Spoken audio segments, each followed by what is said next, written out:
providing resources and comfort to caregivers. This is Caregiver Crossing. Good day, people. Good day, people. Get it? Noah's rocking out to my right. Welcome, each and every one of you to Caregiver Crossing. Thank you for being here. If this is your first time joining us, well, here's what we do. It's called Caregiver Crossing, yes, and this is a show that's brought to you by Joy's House, presented in partnership with Cardon and Associates. We're here every week talking about all things caregiving, and we're friends that are sitting around a table. I'm Terry. That's Tina. I'm Tina. That's Noah. Hello. Hi. So when you flub a line like that, are we allowed to make fun of you in the moment? Yeah.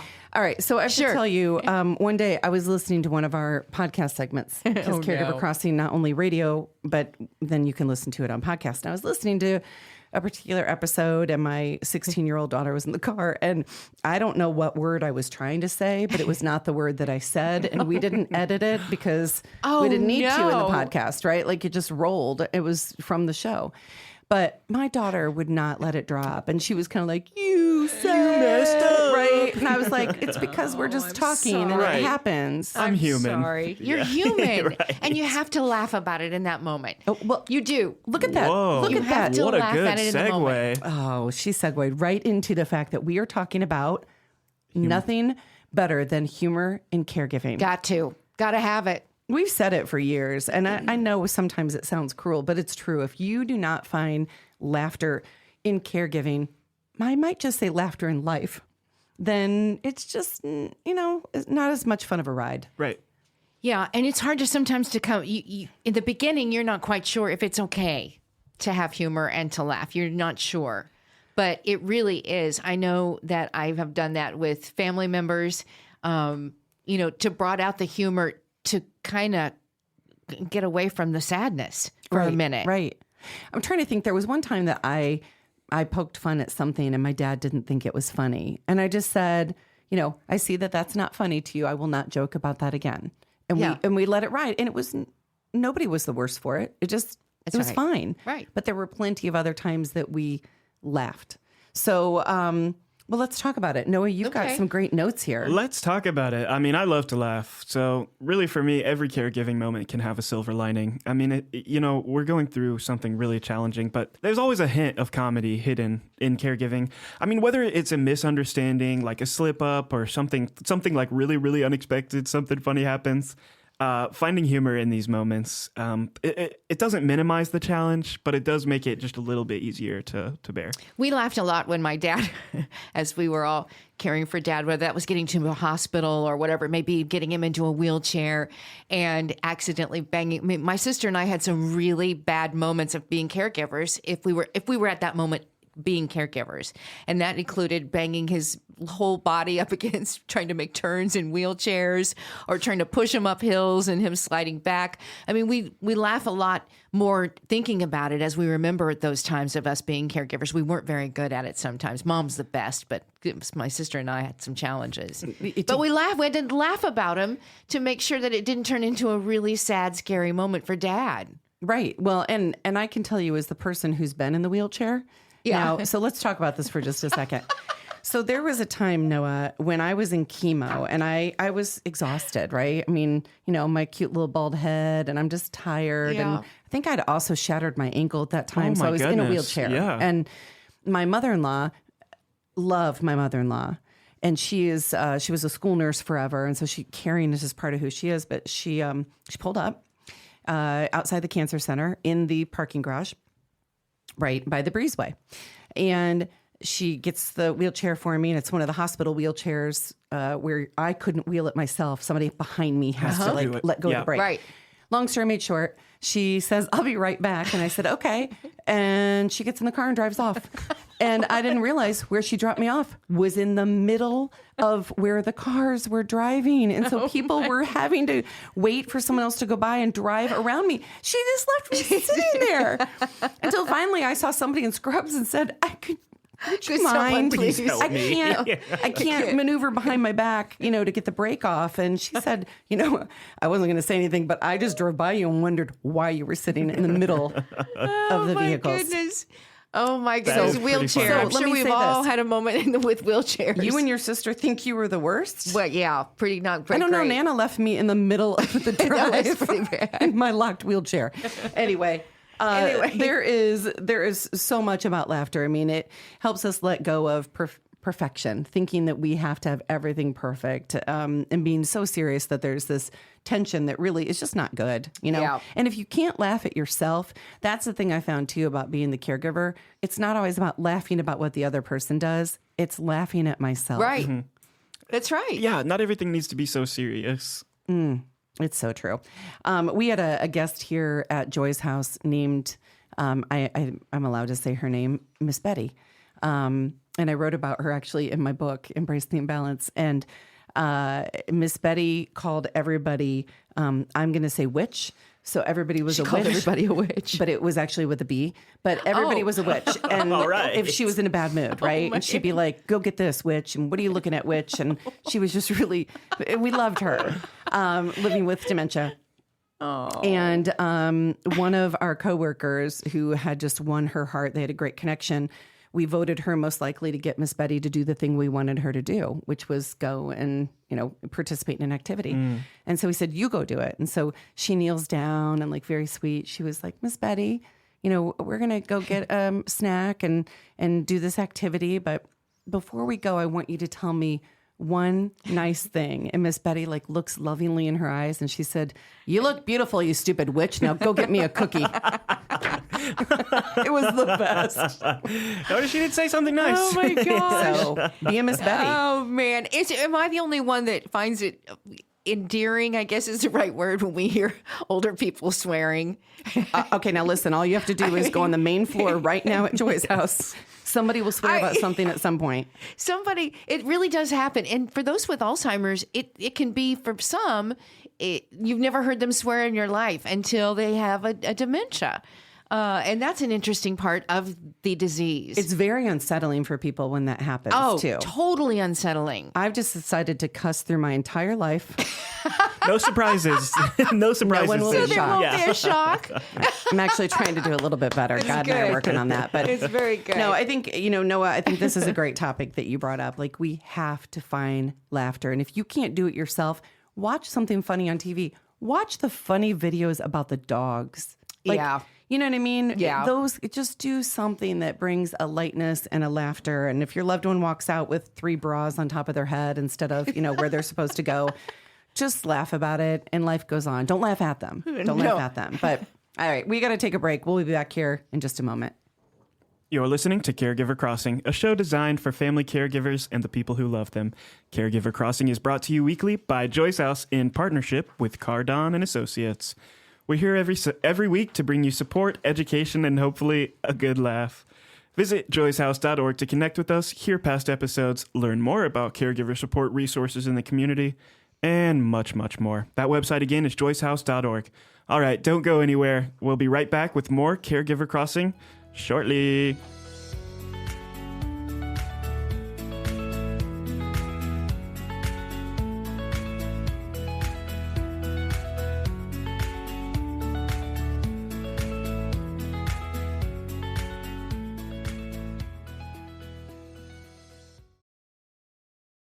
This is a mini meditation guided by Bombas. Repeat after me. I'm comfy. I'm cozy. I have 0 blisters on my toes. And that's because I wear Bombas, the softest socks, underwear, and t-shirts that give back. 1 purchased equals 1 donated. Now go to bombas.com/Wondery and use code Wondery for 20% off your first purchase. That's bombas.com/Wondery and use code Wondery at checkout. If you're constantly waking up feeling like you didn't get a full night's rest, the problem might actually be your mattress. For a better sleep, Sleep Number Smart Bed has your back. Since 2018, Sleep Number and the NFL have partnered to bring quality sleep to elite athletes. Now 80% of NFL players have a Sleep Number Smart Bed, and there's a good reason for that. Sleep plays a huge role in boosting recovery and performance after workouts. Both sides of a Sleep Number smart bed uniquely contour to your head, neck, and shoulders for a more personalized and comfortable rest. You can even adjust the bed's firmness, perfect for couples with different sleep needs. Why choose a Sleep Number smart bed? So you can choose your ideal comfort on either side. And now, save 40% on the new special edition smart bed. Ends Monday. Shop a Sleep Number store near you. Sleep Number, official sleep and wellness partner of the NFL. See store or sleepnumber.com for details.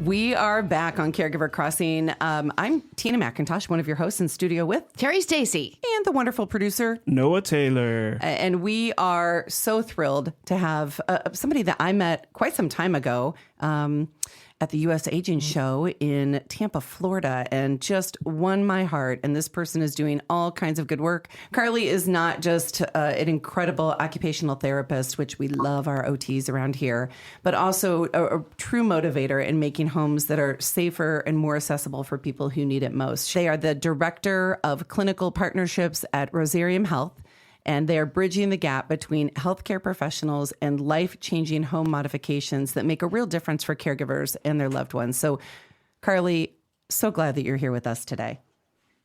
Yes, of course. Thank you for having me. I'm so happy to be on the podcast, and I'm really excited to talk about what Rosarium Health does, what we're doing in the space, how we're helping older adults and individuals with disabilities age in place, stay safely in their home. So really excited to talk about it. Yeah, you know, when you and I met, we talked about occupational therapy and the importance of the work that you're doing. For somebody who might just be tuning in for the first time and doesn't really know what an OT does, can you explain it in very simple terms? Sure. I think it's a question that all OTs get, when they're like, what does an OT do? And it's like, there's so many things that OTs can do and spaces that we can work in, but basically we help it improve the quality of life. So there's all different aspects in which an OT can work. So if you're working in a hospital, maybe you're helping somebody who just recovered from surgery, helping them with their activities of daily living. So getting dressed, showering, changing, brushing their teeth, anything that you would do in your activity of daily living. If you're working with a child with disabilities, maybe you're helping them with handwriting in school, or helping, a young boy with Down syndrome clean their room, or executive functioning, or communicate with their parents. If you're working with somebody with dementia, right, you'd be working on home safety. So how are they in their home? Do they know how to lock the door? Can they get dressed? How are they communicating with their family? Everything like that. Does that make sense? Yes, it does make sense. But I do want to talk about when you mentioned home safety for caregivers just starting to think about making their home safer and more accessible. What are the first steps that they should take? So the first steps a caregiver should really think about when making their home more accessible is really think about that person that they're making it accessible for, right? How many steps are there to get in? Are there railings for them to hold on to? How is the lighting? Right? Is there proper lighting in the house? Are there any rugs that are unturned? Are there mats that can be slippery? Even just in the shower, right? When you're showering, there's low cost things that you can get, like a low cost non-slip mat or a grab bar that you can even get from CVS. Just anything where you're getting up, right, or walking around the house should be safe. So if you're getting up from somewhere, is there proper handrails? If you're walking upstairs, is there proper handrails? Is there proper lighting? When you're walking around, are any rugs unturned? And, is the pathway clear when you're walking? Things like that you can really start thinking about. You are hearing the voice of Carly Weiner, who is occupational therapist and the director of clinical partnerships at Rosarium Health. You talk about even the rugs and the handrails. Why is it that people are so against making those modifications in their homes? Like, I don't want to pull the rug. I remember my dad saying that. I like my rugs. I want my rugs there. Dad, you're going to trip on your rugs. Dad trips on rug, still wants the rug. Like, why do we get stuck in that mindset? Do you know, Carly? I think get in our brains. Yeah, I mean, I think it's common just in general that aging is a very sensitive topic, and just like you're going through the part of your life that you're going through right now without any experience going through what you're going through, your dad was going through what he was going through at that age for the first time, right? So he had no experience on aging before he's going through it, and you have no experience. So how he's dealing with that time in his life is different, and it might be hard to express. So when you're coming in and saying, we need to change this, we need to change that, he's trying to hold on to some sense of control, right, over what's happening, his aging. That is. So when you're trying to make decisions, we want to change this, he's kind of fighting back on this whole idea of change and aging. And not everybody is super receptive to change or listening, especially when it's their kids. They're rarely going to listen to them. You always kind of need a third party to come in and maneuver and kind of grease the wheels on any change that needs to happen. I hear you say that, Carly, and it makes me think, I saw an Instagram post, it kept popping up in my feed saying, remember, it's your mom's first time living this life too. And exactly, you saying that about my dad makes me think of that. And that's a great, great point you make. And we forget, I mean, I'm in this industry, and I'm sure, I promise you, before his passing, I didn't think of those things that you're saying right now. So thank you for the reminder, because I think it's important for us to hear that as caregivers. Yeah, I do too. Carly, oftentimes you'll hear, well, some of these things that can help keep us safe can also cost us a lot of money. And for some, they just don't have that kind of money. What are some of the least, and I think I don't know how much handrails are or those kind of things, but fairly inexpensively you can make changes, I bet. Yeah, so some of those like non-slip rugs or non-slip mats for the shower can be like $15. Handrails can be $20 from CVS. The kind of suction ones, you do have to be careful, right? Putting in suction handrails, because sometimes they're not the most stable, but they can do, what they're meant to do for a short amount of time. And you can even this is really inexpensive, but you could put colored tape, like masking tape, like at the bottom of stairs, like at the edges, to help somebody who may have poor eyesight. That's a great idea. Kind of see the difference in the stairs. So you can even do things like that. You could use painter's tape even, couldn't you? Yeah, that's what I was thinking. Yeah, painter's tape. Yeah. Exactly. Like that. I think that's what I meant.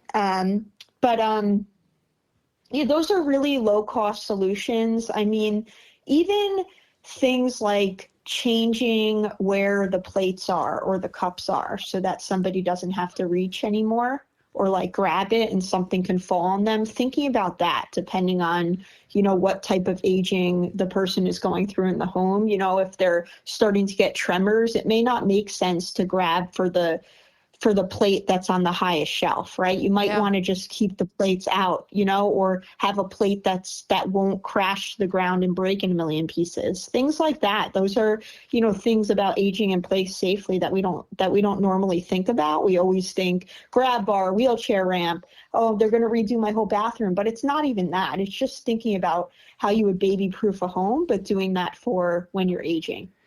Occupational therapy, if I had the brains to have gone into OT, I would have done that. I love occupational therapy. I know I've had that conversation with people over time that we all have an occupation. It doesn't matter if you're a newborn or if you're 109 years old. Like, we all have an occupation and how you get through the daily things that you do. And so if someone is not familiar, stick around. We're going to talk in this next segment a little bit further about occupational therapy, what Carly and their team are doing there at Rosarium Health, and how you can learn more about that as well. And so I'm really glad that you're here. I think we're going to take a break, and then we'll be back here. Hang on, in Carly. Just a moment. You're listening to Caregiver Crossing, a show designed for family caregivers and the people who love them. Caregiver Crossing is brought to you as a service of Joyce House in partnership with Cardon and Associates. With locations in Broad Ripple and near the University of Indianapolis campus, Joyce House provides exceptional day services for individuals living with a life-altering diagnosis and compassionate support for family caregivers throughout the community. At Joyce House, we believe that everyone deserves to live their best life, regardless of their abilities. Learn more about our Adult Day and caregiver support services by calling us at 317-254-0828 or by visiting joycehouse.org today. All right, that web address again is joycehouse.org. Stick around. We'll be right back with more Caregiver Crossing shortly.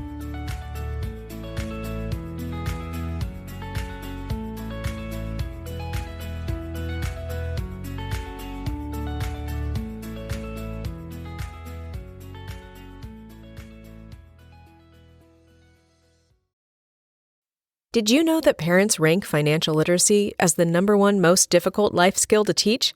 Meet Greenlight, the debit card and money app for families. With Greenlight, you can send money to kids quickly, set up chores, automate allowance, and keep an eye on your kids' spending with real-time notifications. Kids learn to earn, save, and spend wisely, and parents can rest easy knowing their kids are learning about money with guardrails in place. Try Greenlight risk-free today at greenlight.com/Wondery. Your weekly dose of romance and drama has arrived.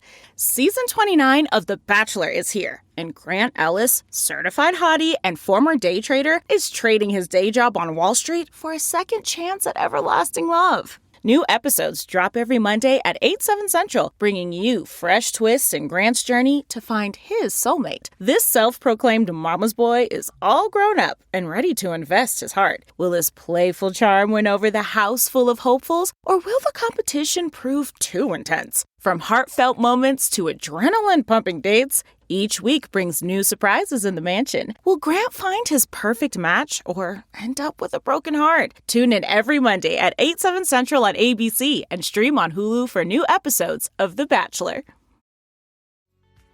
Welcome back to Caregiver Crossing. Terry, Stacy, Tina McIntosh had to dash out for a minute. Noah Taylor is still here producing today's show. And we're thrilled to continue our conversation with Carly Weiner, an occupational therapist, director of clinical partnership at Rosarium Health. Carly, thank you for sticking around. Can we talk about money again?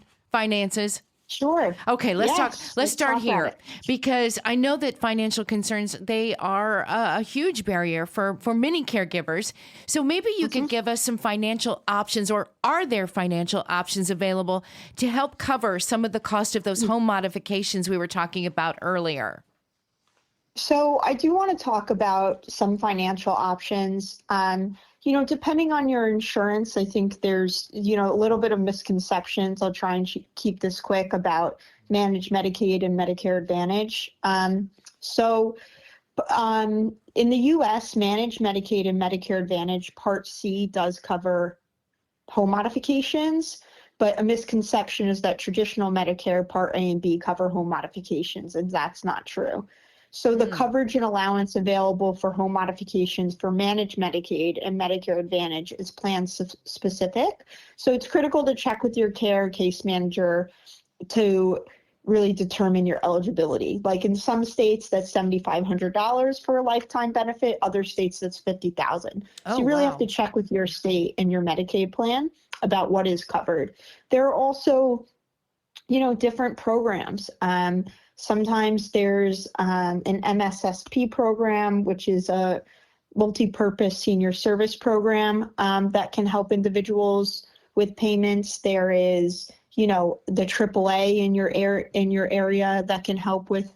There's Habitat for Humanity that may be able to help. And then there's different websites that actually help you raise money if you really need to. If you're a veteran, the veteran gives up to $12,000 in home modifications. If you're a spouse of a veteran, you may be able to. So really, the possibilities could be endless on what you're, able to do in terms of getting help for home modifications. And if you have more questions, you can reach out to me and we can try and help. Okay, good deal. Yeah, that's perfect. Yeah. How would people reach out to you if they're interested in learning more? Yeah, they can just reach out to me, send me an email, Carly at Rosarium, ROSARIUM, as in Mary, health.com. And then could you tell us the website too, just in case our listeners want to learn any more? The website is www.rosarium, ROSARIUM, health.com. And they could just go online, our website really, Rosarium Health is a platform that connects individuals who need the home modifications with clinicians to do an assessment if they want that, and contractors to do the work. And I think what's really great about Rosarium Health is a lot of times when you are, trying to get a home modification done, you have to call maybe 12 people and try and retell that story of what's going on. On Rosarium Health, you input that story once. We connect you with contractors who are already vetted, who have the right certifications, who can see pictures of your house if you want, and then they call you and set up a quote or what you'll do to get that work done, and then you really choose without having to reach out to a million people, search the internet. We do that work for you. Fantastic. Yeah, that's really wonderful. I mean, caregivers are already thinking about so much. The last thing on your mind is calling 12 different people right, for a home modification. Yeah, that's really exactly. wonderful. And comparing prices and, the way that our model is set up, it really helps the contractors kind of lower their price because they want to get chosen. They know that there are other people giving prices, so they'll try and lower it to work with you. And I think, talking with a contractor, asking about payment plans, could be a good idea as well. Just explain your situation and say, look, I really need this, but is there a payment plan that I can go on? Is there a loan that I can get through the credit card company? Things like that. Financing options are really important to think about as well. Beautiful. And then, to be honest, one last thing is also, if you're young and listening to this right now, start saving now, for when you're older, for when your parents get older. Just a little bit each month goes a long way. Good. Very good tip. That is really important. Yep. I mean, especially for myself. I'm still in my early 20s, so I think it's really important for me to hear that, you really do need to be preparing for some of these things. You do. And when you're thinking about moving or going to a house or an apartment, are you on the first floor? How many steps are there to get up to your building? How many steps are there in this new house that you want to buy with your partner, right? Are there 10 steps? Because that's not going to be a house that you can really age in. Is there a bedroom on the first floor?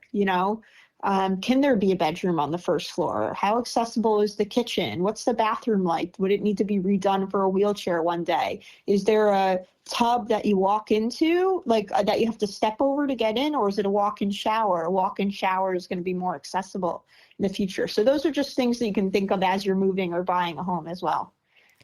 Let's talk about technology a little bit. Yes, technology is playing such an increasingly important role in healthcare. We do know that. I've been talking to doctors over the last couple of months about AI and what it is doing for them. How is Rosarium leveraging that tech to improve accessibility and support caregivers in the home modification process? Yeah, so we're using tech to really have a vast network of contractors in our area and then connect you with those contractors. So, we have a really well-developed platform. You can upload pictures on our platform. You can state a million things about your diagnosis or what you're looking for, and we'll send that to the contractor. The contractor can choose you or message you through our platform. So we're really keeping up to date on that tech side for our marketplace for consumers to have a good experience on our platform. We got to keep Currently, up with we tech. don't use. Yeah, exactly. Yeah, that's awesome. It seems like it's a really easy, accessible resource for our aging individuals. I am a little bit curious about how the organizations are vetted, the people who come out to contract.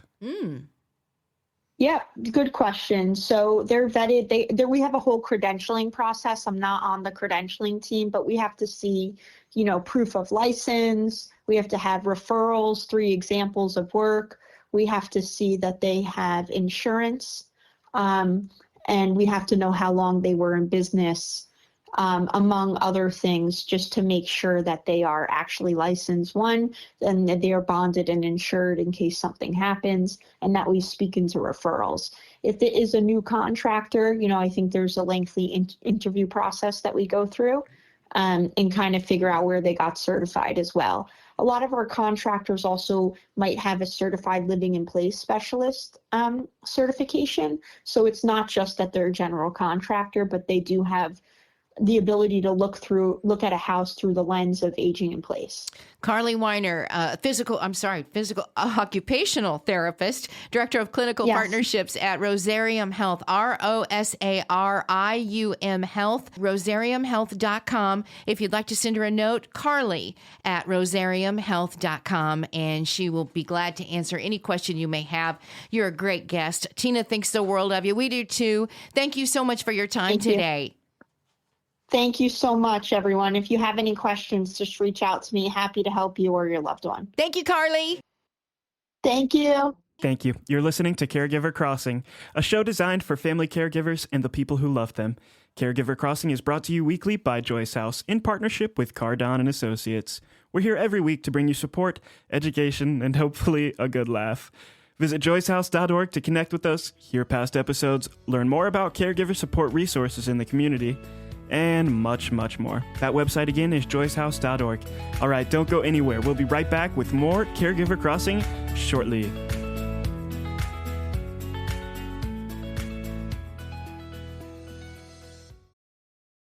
Weight loss. It needs to be fast and sustainable. Noom GLP-1 starts at just $149 and ships to your door in 7 days. Take it from Lauren, who lost 22 pounds on Noom. If I come off of the GLP-1, it's not going to automatically make my weight yo-yo back. $149 GLP-1s? Now that's Noom smart. Get started at Noom.com. Real Noom user compensated to provide their story. Individual results may vary. Not all customers will medically qualify for prescription medications. Compounded medications are not reviewed by the FDA for safety, efficacy, or quality. Rakuten is the smartest way to save money when you shop because you earn cash back at over 3,500 stores. Fashion, beauty, electronics, home essentials, travel, dining, concert tickets, and more. Your favorite stores like Lowe's, Levi's, and Nike pay Rakuten to send them shoppers. And Rakuten then passes on a part of that payment to its members as cash back. You're already shopping at your favorite stores. Why not save while you're doing it? It's a no-brainer. Membership is free and easy to sign up.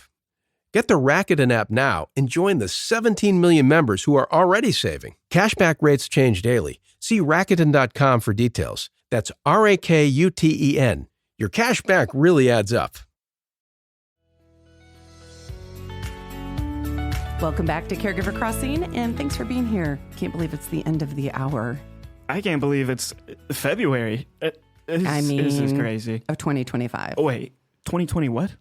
5. No. Yep. Okay. Welcome to 2025. So this month we're doing a lot of focusing because it's the month of love. We're focusing on love and the power of community. And I mean, it's something we can't stress enough about how important community is. We know that caregiving, what this show is about, doesn't have to be this journey that you do by yourself, this solitary journey. And so we know that it feels very lonely at times.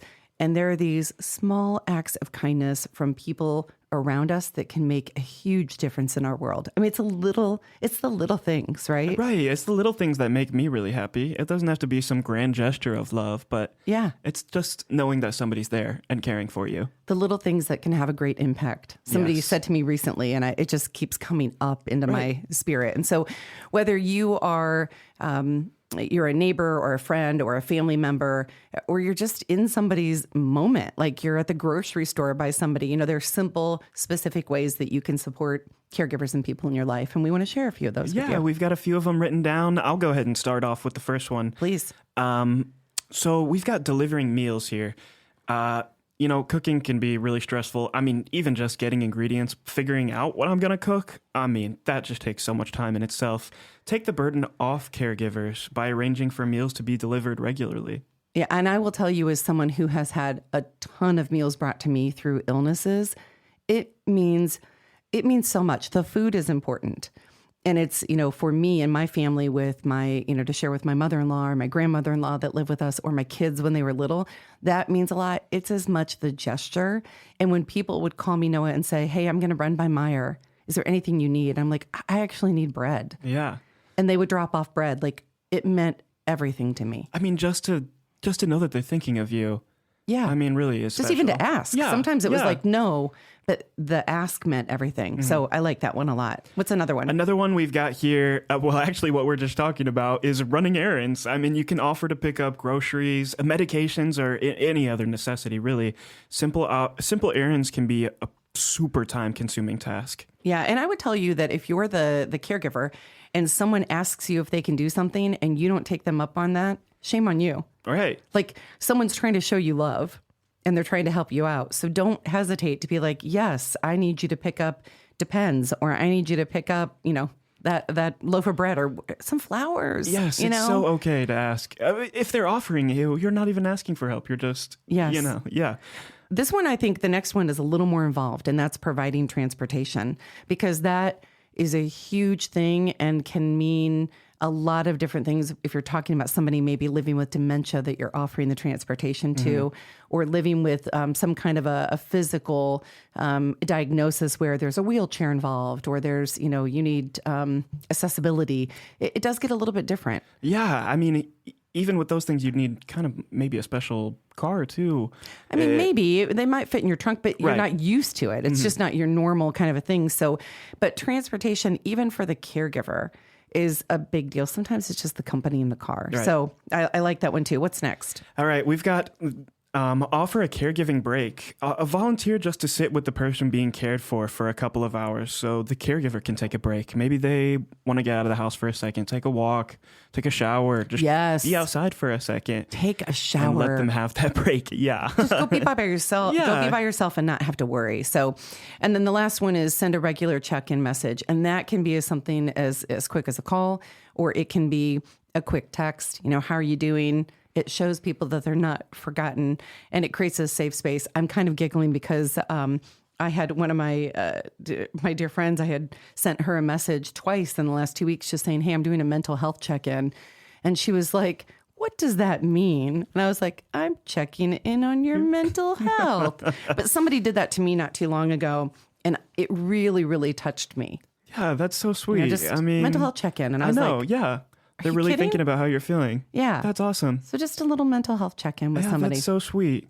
Unless your friend doesn't like that, and then don't do that. So and then leave them alone. The big thing that we're going to start to hear us talk about here, we talk about purpose all the time. You're really going to hear us start to talk about communities and what community means for people, and how we at Joy's House, who are the hosts of Caregiver Crossing, again, Tina, Noah, hey, and how that can take many different forms in community and how we can age well together. And so whether that's a really close-knit neighborhood, which I've been blessed to be a part of that, I also am used to then now living in a place where I don't have that close-knit neighborhood, right? So it's different, but I can find my community in my church group. I can find it at work, my family and friends. It's as much about who I let in as who wants to be in. Right. If that makes sense. I think that wanting to be in too is so, so important. I mean, if somebody doesn't want to be in your community. And that's okay. Right. That's so, yeah. Right? I mean, if you're asking for help, I mean, there's a lot of time and things that they need to dedicate to you. So it is okay. Yep. And it's important that we create an environment where people can come together and practically help. It's a relationship, right? And have that emotional support without overwhelming anybody involved, because I will take advantage of you until you tell me to stop.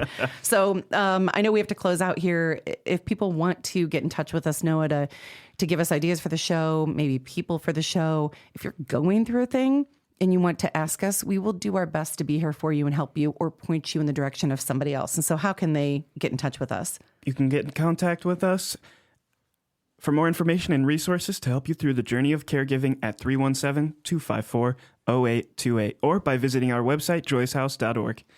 Caregiver Crossing is supported by Cardon & Associates, with 20 communities owned, operated, or managed in the Midwest, and more than 4 decades of senior living experience. Cardon & Associates provides residents with the best senior living options and personalized service. Hey, and I've had people ask me, they've said something about like, how's your podcast? I'm like, well, it's a radio show, but it is a podcast too, right? Yeah, we're doing both right now. Yeah, so if wherever you listen to podcasts, you can put in Caregiver Crossing and it'll pop up. I actually really enjoy going back and listening to some of the segments again, not being a host or being involved actively in the conversation, but afterward, I feel like I pick things up. Just being an active listener. Yeah. So I would encourage you, not only thank you for being here with us on Sunday mornings, or wherever you are at whatever time, but the podcast, you can listen to us at 2 in the morning. Anytime. Spotify, Apple Podcasts, on the treadmill. Yes. Anywhere you go, we Yes. can go too. So Caregiver Crossing, we're just so glad that you are a part of our community here. And we want to be as supportive and helpful as you need. So don't ever hesitate to reach out. Again, the phone number is 317-254-0828. You're always welcome to email at tina@joyshouse.org. All right, I think that's all we've got for today. Until next time, take good care of each other.